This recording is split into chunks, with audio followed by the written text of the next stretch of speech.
won't run away from my problems anymore. Just do this one thing for me, please.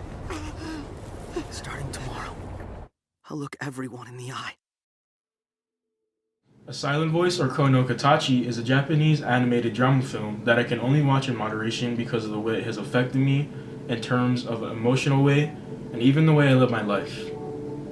This film was very realistic in portraying the effect of guilt and redemption and mental health as well as bullying.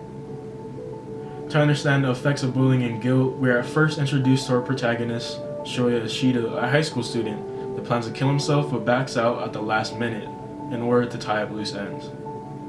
But it gives us a flashback where in his youth he is shown bullying the other protagonist, Shoko Nakashima, who is deaf, in the most demeaning ways a sixth grader can, by mocking, insulting, scaring, and even eventually physically fighting her. This gives a grim explanation of the first events of the movie, with Shoya selling his possessions and working to pay back a debt to his mother. Because of his actions in the past, you could say that taking his own life could be his way of escaping the demons of his past and escaping the feeling of guilt. When he does back out of jumping off the bridge, he plans to return a notebook to Shoko. But when he goes to return it, he sees a younger Shoko, which means that he has not yet moved on from the past and is still hung up and carries the actions of his past on his conscience. Also, when he returns the notebook, he communicates with Shoko in sign language, where she asks why he knows sign language, and in the shame of what he did, he learned it just to give her that notebook and possibly be friends with her. But in a way it's betrayed, it feels like Shoya is not trying to be friends or be a better person, but it's to soothe his conscience before leaving this world. After this, the movie shows how Shoya basically punished himself for his past by shutting everyone out and having no social life, by putting X's over people's faces and not being able to look at people in the eye. But when he makes his first friend named Tomohiro, and not knowing the basic terms of friendship, he asks him about it. And Tomohiro tells him that it defies things like logic, but words and actions. This basically flipped a light in Shoya's head, and it made him want to be Shoko's friend, something that she has always wanted ever since 6th grade. He then starts to hang out with Shoko more and more, eventually reintroducing her to her former classmates, but they eventually fall out because of their actions. So then Shoya starts to be with Shoko and her little sister and eventually mends his relationship with Shoko's mother. But then after watching fireworks with Shoko, she disappears and is found trying to commit suicide.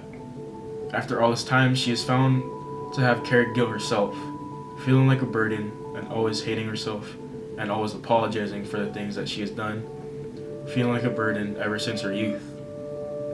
Always being so apologetic about things that are not her fault, and basically apologizing for her own existence.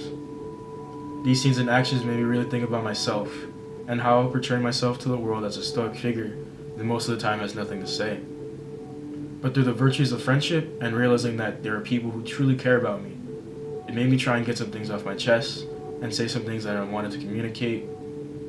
And because of me watching this right before I left to college, I kind of put myself in the two protagonists' shoes, being Shoya and Shoko. I just felt if I always viewed myself as a burden to other people around me because of my selfishness and unwillingness to convey my feelings and affections with others. After seeing the scene where Shoya says, "I'm going to look at people in the eye and listen to their voices," I realized that this movie was based upon guilt and realizing that you have no choice but to face life head on and live with that guilt and just keep pushing forward. A Silent Voice shows that guilt cannot just be erased without things like redemption and forgiveness. It has to be owned. Owning up to what you have done and having to redeem yourself. Shoya did this and paid the price by not being able to look at people in the eye. And he redeemed himself by owning up to guilt and saving Shoko from her own pitfalls. This brings me to the last point, forgiveness. It will always and has to begin with yourself. This movie has taught me that if you're truly sorry for your actions, you're able to forgive yourself. With Shoko already forgiving Shoya for his actions, but he did not yet forgive himself. With that burden being removed, they help each other grow and embrace living with confidence and acceptance of yourself.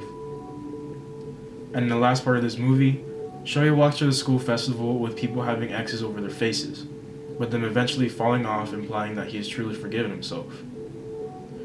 He had also had his hands on his ears to black out the noise, but he eventually takes them off, basically saying that he was really the one that was deaf. Not physically, but deaf to the world around him. And where he finally accepts himself, showing the importance of a silent voice.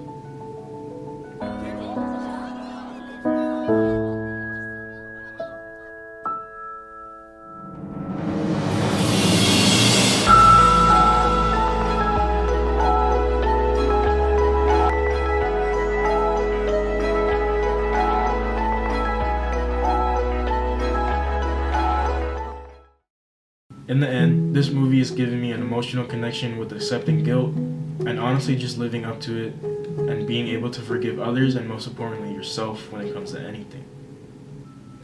It gives the audience a way to notice the world around them, feeling how it lives and sounds with accepting things like your own flaws and living with them. The two protagonists have shown how to empathize with others and yourself, knowing that we're all going to need to have forgiveness and just keep on living.